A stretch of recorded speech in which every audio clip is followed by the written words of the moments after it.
High বন্ধুরা, আমি যেমনটা বলেছিলাম আগের ভিডিওতে যে আমি ডিটেলসে ফুল ভিডিও নিয়ে আসব। তা ডিটেলসে ফুল ভিডিও নিয়ে এসেছি। দেখো তোমরা আমাদের এল শেপ কীভাবে করব, বিয়ার্ডে এল শেপ কীভাবে করতে হবে। আর দেখো কী সুন্দর ধীরে ধীরে আমি কোলের সাইডটা কেটে নিচ্ছি, আর কানের এই সাইডটা একটা দুটো করে লোম কাটবে, বেশি কাটবে না। খুঁটটা কীভাবে ধরেছি আর কীভাবে চালাচ্ছি তোমরা তো বুঝতেই পারছো।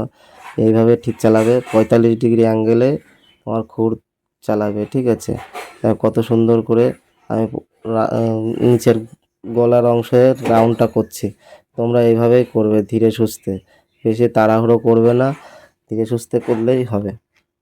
আমি আরেকবার পরিষ্কার করে নেবো। উপরের লাইনটা দেখো কত সুন্দর, ধীরে ধীরে একবারে বেশি ডিপ করে ফেলবে না, তাহলে দাড়ির এল শেপটা নিচে লেবে যাবে। নিচে লেবে গেলে ভালো দেখতে লাগবে না, ঠিক আছে। ঠিক এরকম ধীরে সুস্থে দেখো কোলের সাইডটা কত সুন্দর, খুঁটটা 45 ডিগ্রি অ্যাঙ্গেল ধরে কেটে নিলাম, ঠিক আছে। ঠিক এইভাবেই তোমরা করবে। এবার এই সাইডে চলে আসলাম। এই সাইডে দেখো কানের উপরের অংশ খুর উল্টো করে 45 ডিগ্রি অ্যাঙ্গেলে কাটছি। ঠিক এইভাবেই তোমরা প্র্যাকটিস করো, তোমাদের প্র্যাকটিস সফল হবে, আমি কথা দিচ্ছি। আমি আরও ভিডিও নিয়ে আসবো, যেমন কেমিক্যাল নলেজ, হেয়ার সায়েন্স, সব কিছুর ভিডিও নিয়ে আসবো। ঠিক তেমনটাই আমি বলছি। এবার উপরের এল অংশটা দেখো ধীরে সুস্থে আমি কানের এই বরাবর এবং ঠোঁটের ওই বরাবর দু সাইডেই একই রকম রাখবো। তোমরা এই একই রকম রাখলেই ভালো হবে। এবং hair cut, beard beard cutting সুন্দর লাগবে। বিয়ার্ডের এল শেপ যদি তুমি সুন্দর না করতে পারো, তাহলে বিয়ার্ডের কোনো মূল্যই থাকবে না। ঠিক এইভাবেই দেখো ধীরে ধীরে একটা দুটো করে লোম কেটে আমি পরিষ্কার করে ফেলছি। দেখো কত সুন্দর 45 ডিগ্রি অ্যাঙ্গেলে ধরে আমি করছি। দেখো কত সুন্দর ধীরে সুস্থে একটা দুটো করে লোম কাটছি। দেখো কত সুন্দর হয়ে গেল। ঠিক এইভাবেই তোমরা করবে, প্র্যাকটিস করতে থাকো। এবার দেখো গলার এই জায়গাটা নিপ এরিয়া সবথেকে আমাদের টাফ এরিয়া, কারণ এখানে আমাদের নলি থাকে। তার নলিতে তোমরা ধীরে সুস্থে একদম ধীরে ধীরে দেখো আমি কিন্তু একদম জোরে খুর চালাচ্ছি না, ঠিক একটা দুটো করে লোম কেটে লাগিয়ে দিচ্ছি। আর সবথেকে সবার সমস্যা হয় যেটা, এল শেপ সবাই করতে পারে, ঠিক আছে। সবথেকে গোপের ঠোঁটের উপরের অংশের গোপ আর নিচের অংশে যে ভিটা হয় আর রাউন্ড হয়, এটা নিয়ে অসুবিধা হয়। এটা ফুল ভিডিও দেওয়া আছে কীভাবে খুর চালাতে হবে, উম, কীভাবে তোমরা উম, পরিষ্কার করে রাউন্ড দেবে, ঠিক আছে। ঠিক সেইভাবে দেখতে থাকো ভিডিওটি, একদম দেখো। আমি দাড়িটা আগে জল দিয়ে নরম করে নিয়েছিলাম। গোপের উপরের অংশ দেখো একটা দুটো করে লোম কাটছি। আমি একবারে কাটছি না কিন্তু, দুবার তিনবারে কাটবো আমি। ঠিক তোমরা এইভাবে কাটবে, একবারে ঠেলে দিলে গোপ সরু হয়ে যাবে, ভালো লাগবে না। দেখো সাইডের অংশটা কত সুন্দর, ধীরে ধীরে বেশি করছি না কিন্তু। এবার খুঁটটা প্রথমে উল্টো করে একটা দাগ করে নিলাম না, আর সাইডটা টেনে দিলাম।